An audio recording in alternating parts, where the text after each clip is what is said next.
प्यारे बच्चों, आज हम कक्षा 8 की गणित की वर्कशीट नंबर 26 करेंगे। आज का टॉपिक बच्चों घन के अभाज्य गुणनखंड। तो घन के बारे में आज पढ़ने वाले हैं। किसी संख्या के गुणनखंड में सभी गुणनखंड अभाज्य होती है तो उस संख्या का अभाज्य गुणनखंड कहते हैं।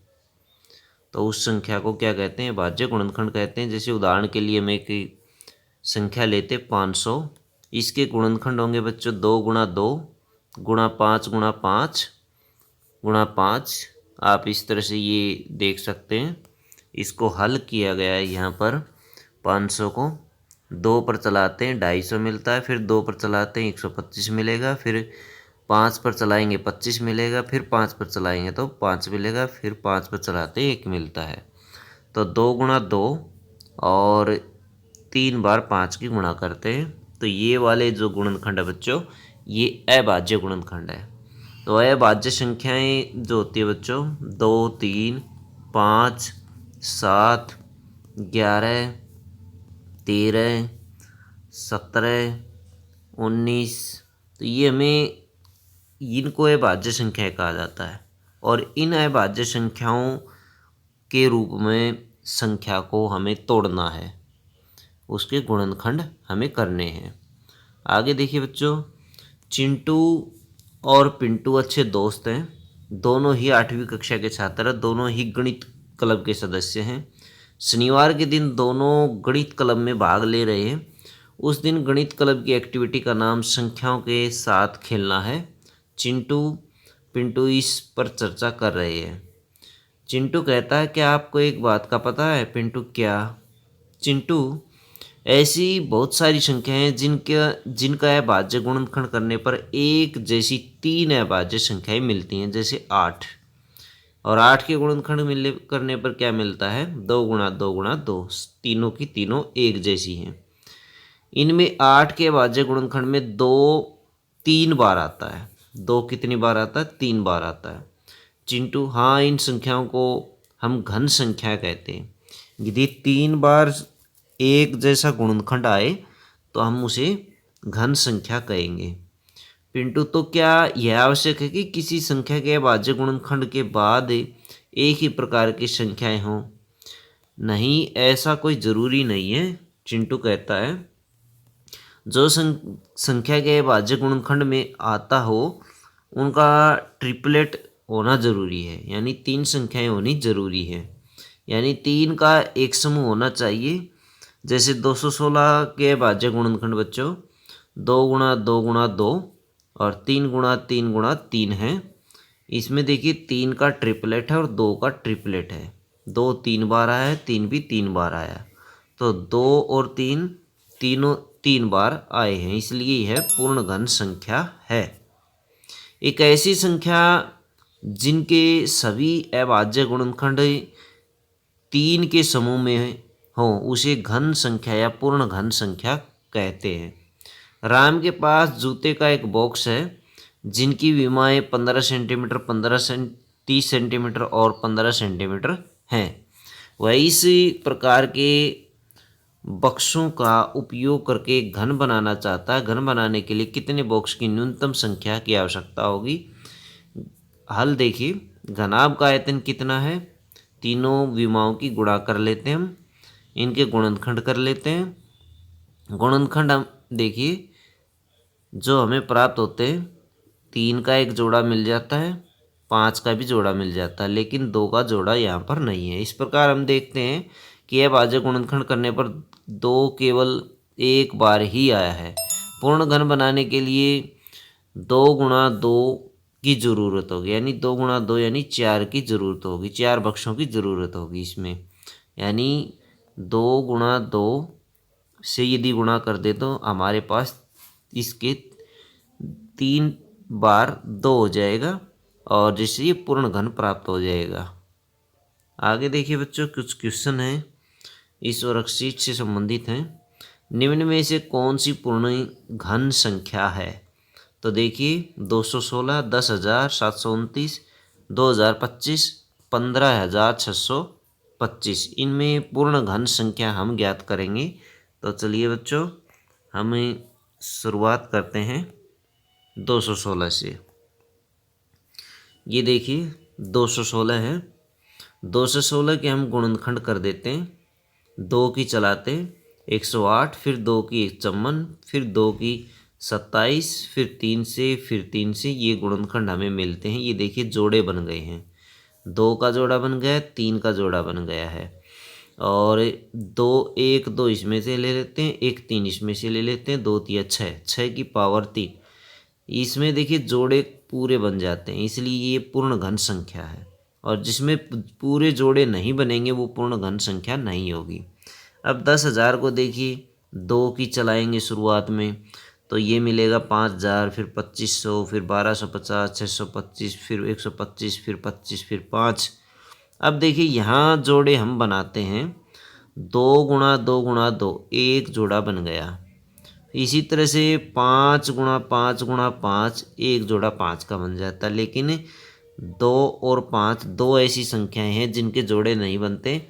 इस तरह से 3 संख्याओं के जोड़े हमें बनाने हैं, लेकिन इनका कोई ट्रिपलेट बनता ही नहीं है, तो इसलिए ये पूर्ण घन संख्या नहीं है। 10,000 पूर्ण घन संख्या नहीं है। अब चेक करेंगे कि 729 पूर्ण घन संख्या है। तो 3 से इसको डिवाइड किया 243 हमें मिलता है 81, 27, फिर 3 से डिवाइड करते 9, फिर 3। अब देखिए यहाँ ट्रिपलेट बनते हैं या नहीं। 3 गुणा 3 गुणा 3, हम ये ले लेते हैं पहले 3, फिर ये वाले 3 ले लेते हैं, तो ये 2 ट्रिपलेट बन जाते हैं। 3 गुणा 3, 9 की पावर 3, 9 की पावर 3 यानी 9 को 3 बार गुणा किया जाए तो हमें 729 प्राप्त होगा। ये एक पूर्ण घन संख्या है क्योंकि इसके सभी अभाज्य गुणनखंडों के ट्रिपलेट बन रहे हैं। ट्रिपलेट मतलब 3 संख्याओं के जोड़े। अब देखिए 2025, देखिए बच्चों 2025 3 से डिवाइड किया 675, 225, 75, 25, फिर 5 मिला। अब गुणनखंड लेते हैं, 3 3 का एक जोड़ा बना देते हैं हम, ये ट्रिपलेट बन गया है। अब ये बची हुई संख्या हमारे पास 1 3 है और 2 5 है हमारे पास, तो इनके ट्रिपलेट नहीं बनते। 3 संख्याएँ 3 बार 5 नहीं है, केवल 2 बार है, और 1 3 यहाँ बच जाता है, इसलिए ये पूर्ण घन संख्या नहीं है। आगे देखिए 15,625 है बच्चों। इसको 5 से डिवाइड करेंगे 3125, 625, फिर 125, 25, 5। अब देखिए यहाँ जोड़े बन जाते हैं एग्जैक्ट, 2 ट्रिपलेट बन जाते हैं हमारे पास 5 5 के। 5 गुणा 5 ले लेते हैं, 1 5 इसमें से, 1 5 इसमें से, 25 की पावर 3। यदि 25 को 3 बार गुणा किया जाए तो बच्चों हमें मिलता है 15,625। ये पूर्ण घन संख्या है क्योंकि 25 इसके गुणनखंड होंगे। 25 का घन करने पर हमें ये संख्या प्राप्त हो जाएगी, इसलिए पूर्ण घन संख्या है ये। आगे देखिए बच्चों क्वेश्चन नंबर 2 देखेंगे। वह छोटी सी छोटी संख्या ज्ञात करें जिससे इन संख्याओं को गुणा करने पर वह पूर्ण घन संख्या बन जाएगी।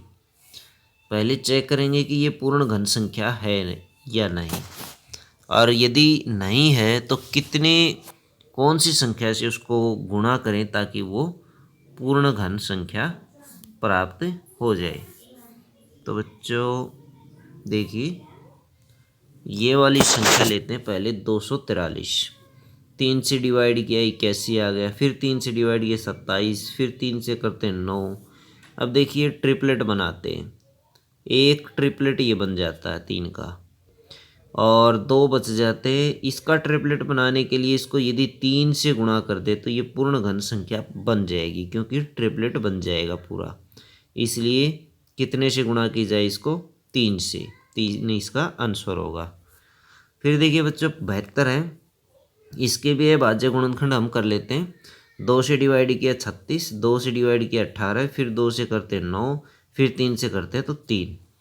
अब इसके अभाज्य गुणनखंड नीचे लिख लेते हैं। ये हमने नीचे लिख लिए बच्चों, 2 गुणा 2, ये अभाज्य गुणनखंड है इसके। अब देखिए 2 का तो ट्रिपलेट बन गया, लेकिन 3 का ट्रिपलेट नहीं बना, केवल 2 बार 3 है। यदि एक बार और गुणा करते हैं इसको 3 से तो हमें इसका ये जो संख्या है पूर्ण घन प्राप्त हो जाएगी, इसलिए इसको 3 से गुणा करना चाहिए। 3 से गुणा 72 को करें तो हमें पूर्ण घन संख्या प्राप्त हो जाएगी। उसके बाद देखिए बच्चों 1188, ये वाला देखिए 1188, 2 से डिवाइड करेंगे 594, फिर 2 से करेंगे 297, 3 से करेंगे 99, 3 से 33, 3 से 11। इसके गुणनखंड हम ये लिख लेते हैं। अब देखिए बच्चों केवल 3 को छोड़ करके किसी का भी ट्रिपलेट नहीं है, 11 का भी नहीं है, 2 का भी नहीं है। इसलिए यदि एक बार 2 से गुणा कर दे और 2 बार 11 से गुणा कर दे तो ये पूर्ण घन संख्या बन सकती है। यानी 242 से इस संख्या को 1188 को गुणा करें तो हमें पूर्ण घन संख्या प्राप्त हो जाएगी। 242 इसका आंसर होगा बच्चों। फिर देखिए 392 को कितने से, इसके अभाज्य गुणनखंड देखिए 2 का तो ट्रिपलेट बन गया लेकिन 7 का नहीं बना, इसलिए इसको 7 से ही गुणा कर दें तो इसका ट्रिपलेट भी बन जाएगा और ये पूर्ण घन संख्या भी बन जाएगी। 128 देखिए बच्चों, इसके गुणनखंड हमें प्राप्त होते 2 गुणा 2 और 2 गुणा 2, इसी तरह से 2 गुणा 2 गुणा 2। देखिए एक जोड़ा तो ये ऊपर बन गया, एक जोड़ा ये नीचे बन गया, लेकिन इसमें जो है कितने की कमी रहती है, 2 बार 2 की कमी रहती है। एक बार 2 है, यानी 2 बार 2 की गुणा कर दें तो ये पूर्ण घन संख्या प्राप्त हो जाएगी। 2 बार 2 की गुणा करने का मतलब है कि 4 से गुणा करें। यदि 4 से गुणा करें तो ये पूर्ण घन संख्या बन जाएगी। कितने से गुणा करें, 128 को 4 से गुणा करने पर हमें बच्चों इसको गुणा करेंगे 4 से, तब ये पूर्ण घन संख्या बन जाएगी। तो इस तरह से इन संख्याओं के हमने देखे कि कितने से गुणा करने पर ये पूर्ण घन संख्याएं बनेंगी। अब एक और क्वेश्चन है बच्चों, ये देखिए संख्याओं का अभाज्य गुणनखंड निकालें। इनके अभाज्य गुणनखंड निकालेंगे। 4 संख्याएं दी गई है, 3325, 27, 1728 और 1000। तो बच्चों इनके अभाज्य गुणनखंड हम निकालेंगे। देखिए ये अभाज्य गुणनखंड है। देखिए 3325 के हम निकालेंगे। 5 से डिवाइड कर दिया 665, फिर 5 से कर दिया 133, आगे डिवाइड होगा नहीं, इसलिए 3 इसके ये अभाज्य गुणनखंड है। 5 गुणा 5 गुणा 133। 27 के हम निकालेंगे। 3 से 3 9 गया, तो ये 3 जो है 3 गुणा 3 गुणा 3 इसके अभाज्य गुणनखंड है। 1728 के बच्चों ये वाले जो हैं गुणनखंड अभाज्य गुणनखंड हो जाएंगे। इसी तरह 1000 के आप डिवाइड करके इस तरह से निकाल सकते हैं। 2 गुणा 2 गुणा 2 गुणा 5 गुणा 5 गुणा 5, ऐसे आप ज्ञात कर सकते हैं।